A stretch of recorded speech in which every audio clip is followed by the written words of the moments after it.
जब आप कोई मूवी देखने जाते हो तो आप ये उम्मीद करते हो कि आप कुछ नया देखोगे और ऐसा देखोगे जिससे आपका पैसा और वक्त दोनों वसूल हो जाएंगे। लेकिन मुझे लगता है कि बॉलीवुड ने कसम खा ली है कि वो आपका पैसा और वक्त दोनों बर्बाद करेगा। मुझे नहीं लगता कि लास्ट ऐसी कौन सी बॉलीवुड मूवी है जो आपको याद होगी जिसे देखकर आपको एंटरटेनिंग फील हुआ होगा। अब इसी टाइम वेस्ट करने वाली लिस्ट में एक और नया नाम ऐड हो गया है जिसका नाम है वॉर 2। देखो, मैं इस डिस्कशन में नहीं पढ़ने वाला हूं कि वॉर 2 अच्छी है या खराब। मैं ऑनेस्टली बोलता हूं, वॉर 2 देख के मुझे ऐसा लगा जैसे YRF स्पाई यूनिवर्स की इस फिल्म ने सिर्फ कॉपी पेस्ट का बटन दबाया है। वॉर 1 की स्क्रिप्ट उठाई है, उसमें थोड़ा बहुत शफलिंग की है और उम्मीद किया है कि लोग इसे नोटिस नहीं करेंगे। लेकिन बैड लक YRF, क्योंकि हमने नोटिस कर लिया। वॉर 1 में क्या था? 2 एजेंट्स थे, एक बिट्रेयल था, फिर एक पोस्ट ट्रूथ थी और फिर एक और बिट्रेयल था।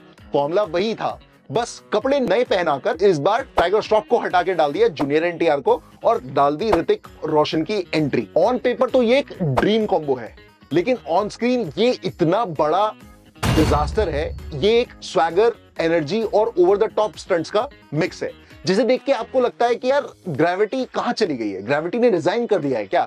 बॉलीवुड में कई बार अनबिलीवेबल स्टंट्स हुए हैं, लेकिन इस बार जो स्टंट्स हैं वो इतने गंदे और इतने घटिया हैं कि ऐसा लग रहा है कि स्ट्रेच किया है सबको। जैसे कार्स मूविंग ट्रेन पे जंप कर रही हैं तो ऐसा लग रहा है जैसे हॉट व्हील्स का एड चल रहा है। बोट्स फॉर्मूला 1 कार्स बन के नए ट्रैक पे दौड़ रही हैं और वापस पानी में आ जा रही हैं जैसे कुछ हुआ ही नहीं। स्टेल्थ बॉम्बर में आप गूगल कर लेना, 2 लोगों की सीट होती है और उनके स्टेल्थ बॉम्बर में 4-4, 5-5, 6-6 लोग घूम रहे हैं। ऐसा लग रहा है फिजिक्स को इग्नोर ही नहीं करनी है, फिजिक्स की बेइज्जती करनी है बॉस। एक सीन तो ऐसा है जहां ऋतिक और जूनियर NTR का फेस ऑफ होता है, टेंशन पड़ने लगती है, लेकिन एकदम से हमें क्या दिखता है? जनाबे अली सॉन्ग शुरू हो गया है। डांस परफेक्ट है बॉस, मैं तो कहूंगा कोई ऐसा डांस कर ही नहीं सकता, लेकिन प्लेसमेंट इतनी रैंडम है भाई, इतनी रैंडम है कि मुझे समझ ही नहीं आ रहा कि ये क्या है। ऐसा लगा जैसे फिल्म ने बोला चलो चलो थोड़ा टैलेंट शो कर लेते हैं। फिल्म में बहुत सारी पर्सनल टच वाली चीजें भी डाली गई है, जैसे कि ऋतिक और जूनियर NTR का शेयर्ड चाइल्डहुड, ऋतिक और कियारा का रिजेक्टेड लव एंगल, पर सब कुछ हाफ बेक्ड है।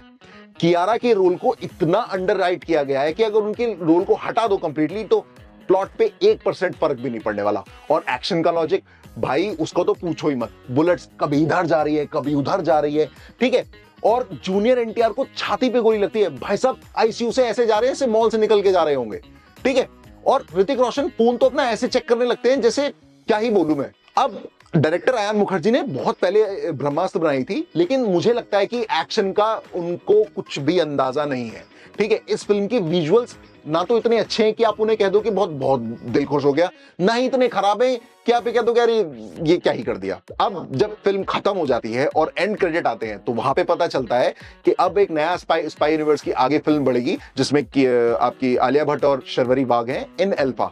लेकिन मेरा एक ही सवाल है, अगर डायरेक्शन स्टाइल यही है तो क्या हमें खुश होना चाहिए या हमें रोना चाहिए?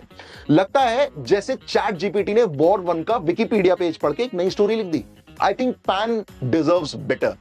मुझे लगता है एक था टाइगर वाला स्क्रिप्ट राइटिंग और एक्शन वापस लेके आना चाहिए। सिर्फ और सिर्फ मेरा सिंपल सजेशन रहेगा इस मूवी के लिए, आप इसे स्किप कर सकते हैं।